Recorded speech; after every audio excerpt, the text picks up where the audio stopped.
Hey guys, we are on board the Carnival Horizon. As you may know, we had some issues on board. First, a sick passenger that forced us to turn around. And now we have propulsion issues, which is forcing us to skip 2 of our ports and return back to Miami early. It's also being said that the ship needs work, and it's already canceled at least 2 cruises after ours to get that work. Well, earlier today we sat down with the captain of the vessel and we talked to him in a lengthy interview, including a portion on our sailing here on the Carnival Horizon, and here is a portion of that interview.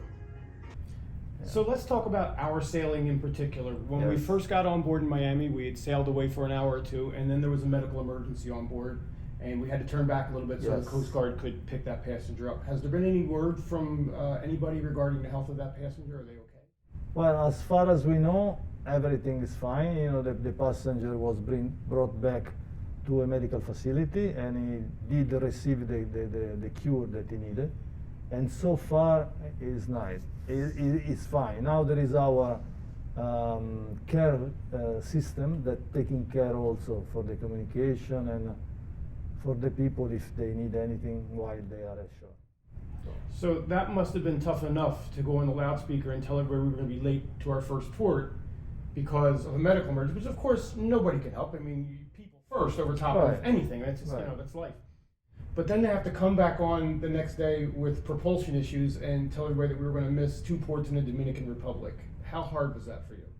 Well, you know, I mean, the first time, as you say, is much more understanding than the second time. The second time was a pure emergency, and I was very, very, I was feeling it for the passenger, because I know that many people invested time and money to do that kind of port, and disrupt the vacation that way is never an easy task.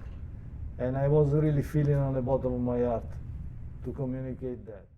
But I was also, I also know that the people was intelligent enough to understand that was not nothing that we could do, and that the company was doing their best to, you know, alleviate. It's like a car at home. Sometimes there's maintenance and, you know, things happen. Exactly. So, do we know what's wrong with the ship? we did have some wrong with one of our pod, and that is in need, like that guy, is in need of technical maintenance that we cannot give while we are here.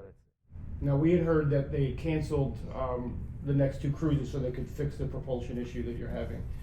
Is the ship going into a dry dock, or are they something they're going to fix just at the pier? So far, they are still discussing, you know, eventually if we're going to go to dry dock, or are we going to have you know, a technical company that's going to be on the pier in Miami waiting for us. They're going to evaluate in this period that the cruise has been canceled what really we need to do. And yes, there are talk also about the dry dock, but it's not confirmed yet. One question about this, and you don't have to answer this. Sure. So there's a thing in my world called the Vista curse, where they claim that the Vista class ships in general, because as you know, the Vista had some propulsion issues for a while. Is that a thing, you think? Well, I'm a sailor, so I'm very superstitious. No bananas on board, right? I'm going to leave it there. You know, no comment. You know, there are enough ghosts in the world.